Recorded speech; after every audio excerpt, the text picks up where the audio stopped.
I'm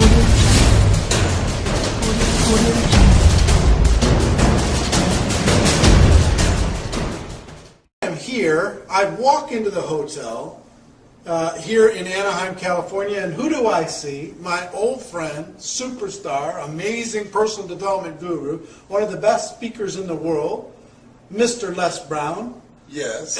And Thank you. And he's an old friend after I took all the time to use mascara to cover my gray hair. I can't believe this guy. Great to see you. It's great to see you. We commandeered the little lounge up on the 14th floor, and Yes. we set this up. And I asked Les if he'd be willing to share with the Network Marketing Pro audience some of the great wisdom that he has. And he's been really an ambassador for network marketing for a long time, even though you're really a professional speaker, coach, trainer. You teach people how to speak, how to communicate, all those different things. So he has a lot of value that he can bring. So Les, everybody that watches this program, they want to become professionals. They want to develop the skills necessary in order to be able to succeed. And over the years, what are the common attributes that you see of people who are the superstars, that are the professionals, that are the rock stars?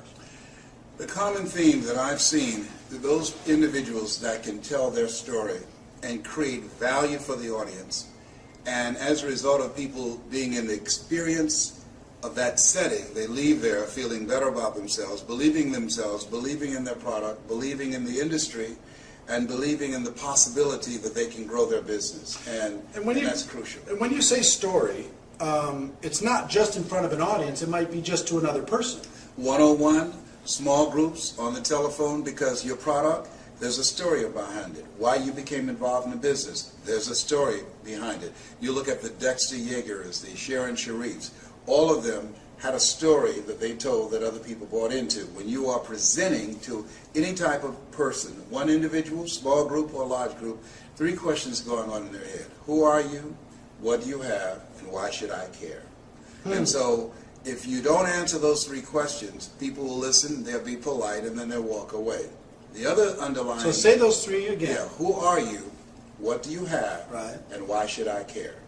So you have to strategically tell your story to create an experience for the person. And it's very important, experience, Eric, because a lot of people who become involved in network marketing, they spend a lot of time giving out a lot of information. Facts. Yeah, facts. No. People, when they are listening to you, 2 questions going on in their head. Can I do it? And is it worth it? Okay? So you have to create an experience where that person will say, I can do this, and it's worth my doing this. So it's an interesting, I love words, I love kind of figuring that out, and you, on purpose, said the word experience. Yes. Why is it, because I've never heard somebody say it that way. Because if information can change people, everybody will be skinny, rich, and happy. Okay? So it's not about the information. In order to you're talking to a person who's a 9-to-5 person, and you want them to transform their lives. You want them to go from 9 to 5 to working from 5 until they faint. Right. Okay? Right. Okay. So that's a whole different kind of person. They must be willing to die to who they are now to give birth to who they must become in order to be successful in this business. Wow. So you've got to create an experience for them where they feel motivated. There's no saying you can take a horse to the water, but you can't make him drink. However, if you strategically tell your story and create an experience for that person, you can create a thirst where they want to drink, where they want to be a part of this, where they share the vision, where they say, you know what, sign me up. I want to be a part of this. Because you're creating a community of achievers. And in order to create that community of achievers, to increase your recruitment and to be able to retain your people that you bring into the business so it's not a swinging door, you've got to be able to tell that story again and again and again. Each time it's got to be fresh. Each time when people leave your presence, they must leave there feeling better about themselves, but talking about you and the role that you're playing in their lives and how you're transforming them. So the story creates the experience? Yes, and how you strategically tell the story. Just keep in mind, the most powerful position in the world, presidency of the United States, boiled down to 2 stories. An honorable man, Vietnam veteran, 5-year prisoner of war, John McCain. The Southside community activist, raised in a single-family household, President Barack Obama. How they told their stories, the influence and the impact determine how much money came in, how many votes that were cast. So people, as an entrepreneur, we've got to be able to tell our story strategically, not just telling a story, because everybody's got a story. But you've got to tell that story in a way that people see themselves in the story. I'm known for, you got to be hungry. Well, and let's talk about that. You know what I mean? Because I've known Les for a lot of years, and I've seen you speak, and we've been part of events together. And one of the stories that has been a centerpiece of your life is that you got to be hungry. And I do believe that network marketing professionals need to be hungry, and some of them don't have the hunger that they need to have. And through telling that story, and I've seen you tell that story 100 times probably. Yes. And you know what? Every time it still gets me because you've been a professional at how you've done it. And I make the story the audience's story. When I tell the story about going back to the radio station. Well, let's just tell it. Do you mind? Well, yeah, I'm going to tell it and coach them on how to tell the story. Good. Yeah. Well, maybe if we tell the story and then we can come back and say, okay, because a lot of people out here is thinking, he's got a story. He's got a story. I do it like that. I know. God. Well, he has a lot of people are thinking, yes. Les has a story, but I don't have a story. My life is boring. My life is not interesting. My life is not special. It's not dramatic. Have you ever heard of Marianne Williamson? Yeah. What's her story? She doesn't have a story. Marianne Williamson wrote a book about a book. She wrote a book called Return to Love. Return to Love was about a book called A Course in Miracles. Okay? So you don't have to have a story. You can tell somebody else's story. For instance, I met a young man, and he decided to become involved in multi-level marketing. Ladies and gentlemen, I want you to think about your goals and think about your dreams. And let me share something with you. How many of you know there's no such thing as job security? Well, keep in mind, this young man became in multi-level marketing, and I asked him, what's your story? He said he went to apply for a job. They told him if he would double the production, he could become the top manager at this company and would have job security, and he would be able to get a bonus. Not only did he double the production, he quadrupled the production. Guess what they did? As a result of the explosion in the business that they were able to acquire, they had to move to another facility, and they fired him. They said because of the new facility, they had to pay more money for the lease on the facility, and they couldn't afford his services anymore. Now, here's what the truth is. They'd figured out how to do what he came in there and did. They no longer needed him. So the reason he's became a part of multi-level marketing is he knows that the 40-40 plan is gone, where you can work 40 hours a week for 40 years and retire. There's no such thing as job security. Today, you have to have something that you can call your own. And so in multi-level marketing, you're in business for yourself, but not by yourself. You have an opportunity. You have a shot. Everybody won't get rich, but you've got a shot to control your own financial future. And that story by that young man is a story that's being lived every day. Now see, in 2 minutes, you told somebody else's story Yes. to this audience, Yes, because and gave the them best- a perfect example. Right, because the best speakers make the fewest words go the farthest. Yeah. So you don't have to tell a story all day. And so I tell people, how many of you know, as you look at yourselves, how many of you know there's no such thing as job security? And I will raise my hand. The reason I'm doing that is that I want them to now make this man's story their story. So they'll raise their hands. You're right. Good. Here's what happened to them. What they're saying to themselves, either that has happened to me or I know someone that has happened to me. Especially in today's economy. Right. Now I'm transitioning from there to here's why he became a part of this. He wanted to create security for himself. And I'm saying everybody's not going to be rich. That answers what they think. Can I get rich in this? No. People work on jobs for 40 years and don't get rich. Yet and still they come into this business and they want to get rich in 6 months. It's not that kind of party. Right. You've got to work. You've got to build a foundation. You've got to learn the products. You've got to learn the marketplace. You've got to develop your personality. You've got to develop your people skills. It takes patience and perseverance and persistence to build this business. But ultimately, as they say, in the beginning, you'll do a lot of things you don't get paid for. But as you continue to grow, you get paid for a lot of things that you don't do. Right. That's the exciting things about multi-level marketing. It allows you to build something that you can call your own. A lot of people are wishing right now that they had Les Brown in their pocket. They could carry him around when they went and talked to their prospects, and they could look him in the eye and tell them that. Talk about how these people can develop their story, or let them know, because I know that there's a lot of people here, and we have probably 50 different countries around the world that watch this, and a lot of them aren't aware of you yet. Yes. but they need to be, right? They need to Yes. know about your products and services and coaching and all that stuff, and we'll talk about that. Your story, what was the defining moment, that turning point for you that set your life on a different course? Well, what set my life on a different course was when my mother became ill. Because I was a state legislator in Columbus, Ohio. I'm adopted. I was born in a poor section of Miami, Florida called Liberty City, an abandoned building on a floor with a twin brother. I'm telling you my story. And when we were 6 weeks of age, we were adopted by Mrs. Mamie Brown. I feel like Abraham Lincoln, who said, all that I am and all that I ever hope to be, I owe to my mother. My mother was a domestic worker on Miami Beach. She cooked for families. We ate the food left over from the families that she cooked for. We wore the hand-me-down clothes of the children that Mama kept. And so as a child and goal, a turning point in my life was seeing my mother work so hard. I said, Eric, when I become a man, I want to take care of my mother. I want to ask you, is there someone that you want to take care of? Is there someone that you'd like to do something special for? I want you to think about that person right now. Now, what I've done by doing that, I have segued from my story. I have now brought them into the story, and I asked them, is there someone you want to do something special for? They're saying yes. Now, that is called an imaginative leap. They leap from my story into their own story and say, yes, I know somebody. I like to do something for my coach or for my minister or for my mother or for my father or an aunt that raised me, okay? So now they're in the story.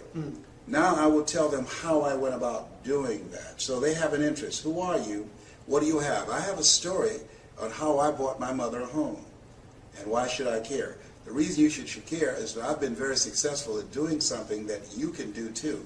And I'm going to show you how to do it. So now you create a committed listening in the telling of the story. Or I can say, you know, recently I went to a seminar. A young lady by the name of Pauline Ahi. She came to the seminar. Pauline flew from Hawaii to Los Angeles. I was very inspired as I watched her. And the reason I was inspired, here we were in a room of entrepreneurs, and the person standing in front of the room, Dr. Julie Van Putten, as she was speaking and talking about discovering your power voice, ever so often Pauline would lean forward, and she'd pick up a pen with her mouth, and she would write with her mouth. Pauline came from Hawaii. Pauline has no arms. Pauline has no legs. She writes with her mouth. Here's a person who decided to become an entrepreneur, who decided to build a business in multi-level marketing. And with no arms and no legs, she's building an organization. And one of the things that really got me, when Dr. Julie Van Putten interviewed Pauline, she asked her, tell me one major obstacle you had in your life. Tell me something that you can think of. And Pauline looked, and she thought, and she said, I can't think of anything.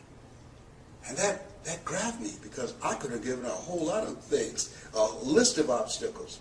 And that showed me that L.C. Robinson was right when he said things may happen around you and things may happen to you, but the only things that really count are the things that happen in you. Even though she was born with no arms and no legs, what has happened in her that she sees herself as an empowered person.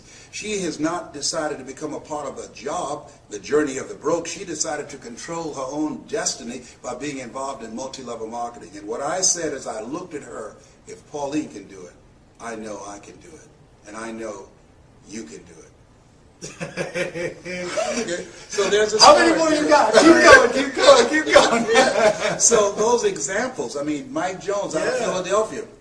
I met him. Mike was earning $500 a month on Social Security. He now earns over $35,000 a month, and he does a seminar called How to Earn Over $200,000 a Year with Your Eyes Closed. He's been blind since he was 10. Okay, so all of these examples of what we see, other people's lives, we can use that as a platform to so whether it's your story or somebody else's story, that's the example story. that you're giving. Yes, and people say I don't have success yet. Yes. They're just getting started. I haven't had success. I've been involved for 6 months. I haven't had success, but I can tell this other story, and I can say that's why I'm doing this. Yeah. Dexter Yeager, who was a beer truck driver, and now 50% of Amway volume comes through his organization. Dexter was just an everyday guy who decided that he wanted to live a different life for himself and for his family. And so when we look at people who are the great performers in multi-level marketing, here's what I know that they have in common too. Not only are they great storytellers, but there was a deciding moment, and that moment when they said virtually, I've had it. I've had it. That's when people change. I used to live next door to a lady named Miss Lillian, and Mr. Marvin, every Friday night he would get drunk and beat her. And I saw her years later and said, "How's Mr. Marvin doing?" She said, "I left him." I said, "Why?" She said, I'd had it with Marvin beating on me. That's when people leave jobs and they say, "Well, where are you going?" "Away from here. I've had it." You know, I was working on a job where they paid me just enough to keep me from quitting it. I worked just hard enough to keep from getting fired. Finally, I said, you know what? I've had it. Going where I'm celebrated rather than tolerated. I've had it living and playing small. Yeah. And so those kinds of examples and that kind of passion. People are not just looking for information. They're looking for personality and passion. They can get information on the internet. Mm-hmm. There are no secrets out here. You can just Google everything and find out what day the earth was made and the rock that broke Goliath's jaw. We can find everything right now. But personality and passion, that's what people want. That's what they buy into. Do you believe there's a difference between being in this business and this business being in you? That's what they feel. And the people that grow the large organizations, you can tell being in their presence that as much as they have chosen this, they were chosen for this kind of work. You've got to have a passion for people. You've got to believe in the product. You've got to believe in the industry.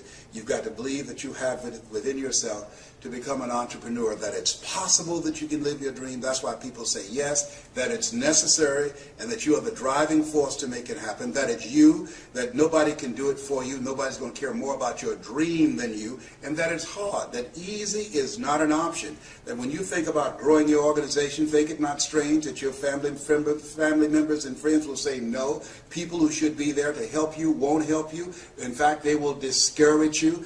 They will laugh at you. "Oh, you're involved in some pyramid scheme. Here you go again." All of that's going to be a part of it. When you get on an airplane before they take off, they say fasten your seatbelt. Why? Because you're going to experience some turbulence before you reach a comfortable altitude. When you get involved in multi-level marketing, fasten your psychological seatbelts. Why? Because you're going to experience rejections and no and laughter and snickers from your family members and friends. Why? I don't know. That's just the way it is. It's possible you can live your dreams in spite of that. It's necessary for you to know that you're the one to make it happen, and that you become selective of people that you bring into the business. You don't want to convince people to do it, because person convinced against their will is of the same opinion still. You want people who want more, not people who need more. And that it's you. You've got to be the driving force, and it's hard, and it's worth it. Decide now. Write down 5 reasons on why you won't give up. 5 reasons when you're facing the rejections and the no's, when people don't show up at the parties, when people don't keep their word. 5 reasons why you will stick in the game. I have a saying, when life knocks you down, try to land on your back, because if you can look up, you can get up. Your reasons will help you get back up again. Nietzsche said, if you know the why for living, you can endure almost anyhow. So it's possible you can build an incredible organization, make a great living for yourself. And it's necessary. If you're casual about your dream, as Bill Bailey said, you will end up a casualty. And it's you, and it's hard, and it's worth it. And once you create that momentum, it's done. Stick a fork in it. It's done. So it's possible. Yes. The second one? Yes, and the reason it's possible, what's possible for one is possible for all. If anybody built an incredible organization, went across the stage, and got a check because of their work and their effort, then it's possible that everybody seated there as witnesses can do it. Right. And that it's necessary. It's necessary is number 2. Yeah, you got to have a game plan. You got to be willing to stick it out. You got to be willing to persist. Og Mandino said you've got to be willing to say, I will persist until I succeed. And, and the greatest salesman in the world. And you got to say to yourself your mantra, no matter how bad it is or how bad it gets, I'm going to make it. Because in the beginning, things look real good. Right. And then you have a dry spell. And then you start questioning yourself. And that's what over 85% of people do. And it's you. You got to take personal responsibility. You're going from being a volunteer victim of letting somebody tell you what time to be to work, how long your lunch lunch break will be, what time to get off, how many days you can be sick out of the year, how many days you can go on vacation, got to ask for permission. You're going from that position of powerlessness and being weak, because most people have developed an addiction to powerlessness. That's why the majority of people you ask to come into this business will say no. They have developed an addiction to powerlessness. When you're working with somebody else's job, they are controlling your financial future. So you are different. You are not common. You are uncommon when you said yes to this dream. Yeah, stop for a second. An addiction to powerlessness. Yes. I've never heard it said that way, and I think that's really interesting the way you say that, because we've been taught, we've been groomed and been taught to depend on a job, to look forward to a job. People looking for jobs in an economy where jobs are shrinking. We cannot produce enough jobs. The government cannot produce enough jobs to replace the jobs that are being eliminated through technology and cheap labor abroad. I can get a PhD in the Philippines for $500 a month. When I was a kid, I used to work in a bowling alley. They knocked the pins down, we jumped down, and we straightened the pins back up. Somebody invented a trade that put us out of business. I used to work on the elevator. What floor, please? And I would punch the elevator.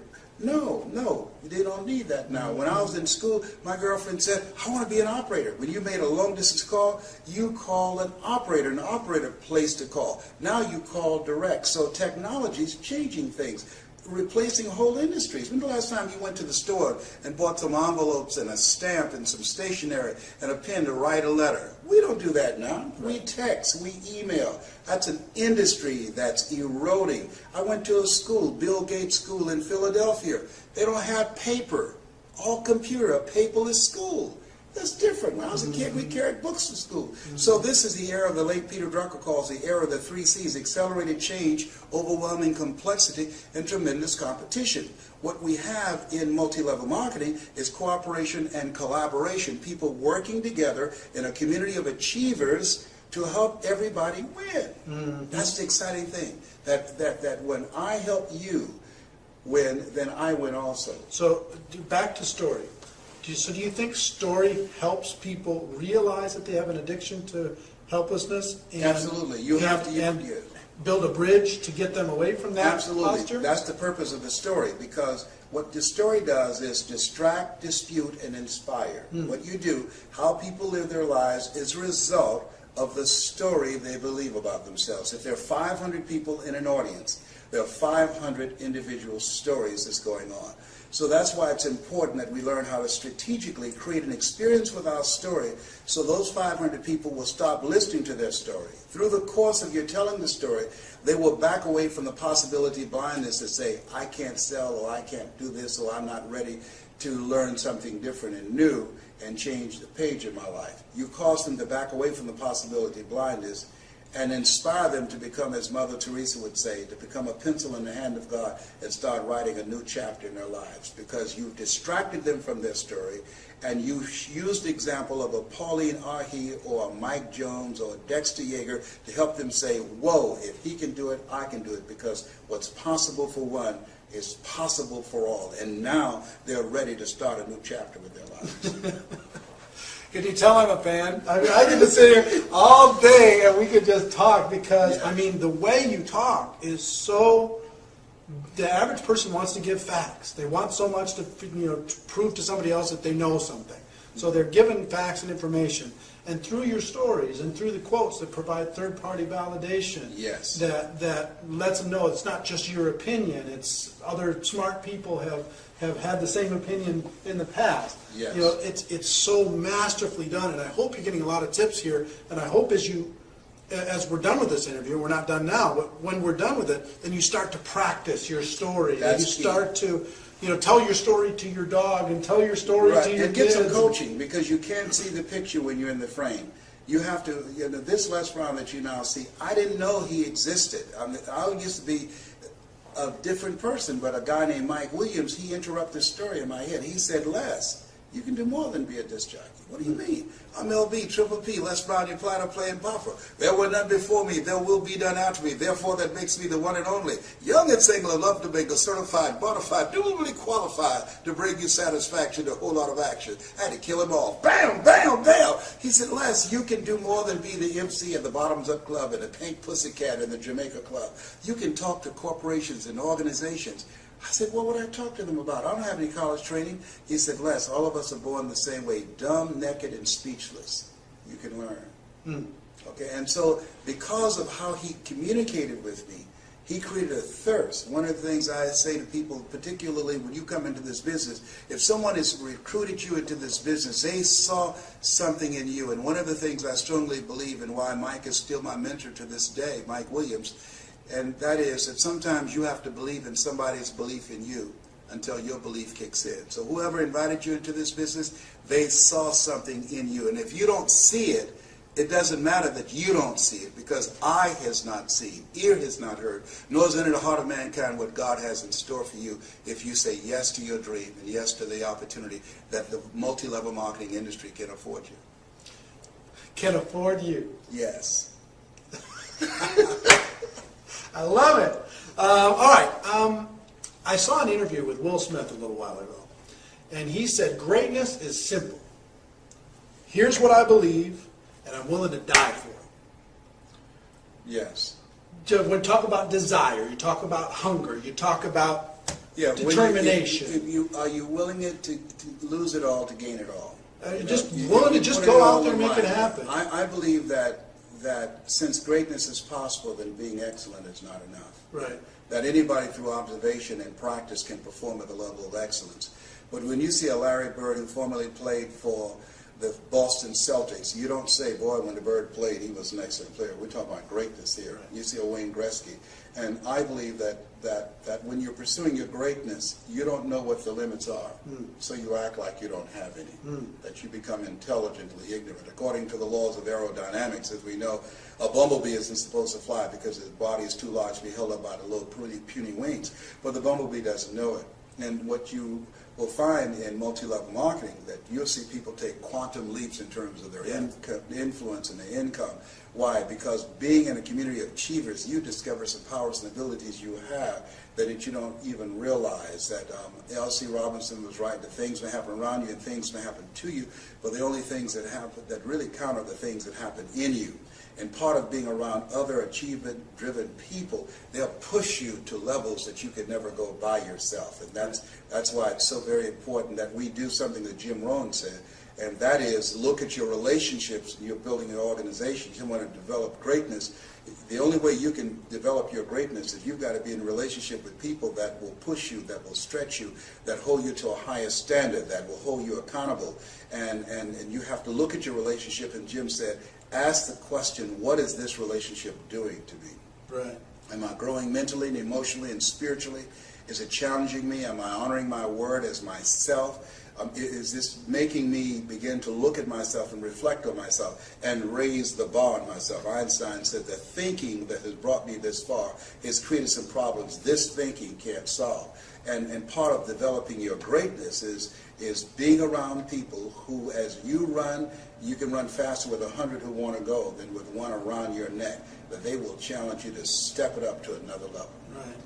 Well, as we're running out of time, but we could talk all day, yes. and we could tell some stories, and we could yes. do some stuff, but that'll be for another time. But first of all, I'm going to put a link so people can find a way to contact you, find out about your products, your services, your coaching that you do on how to tell stories. So everybody, I encourage you to connect. And this will be seen by over 100,000 people all over the world. People are really hungry. Right? Part of what I'm going to do right now, I'm going to train 1,000 voices of hope.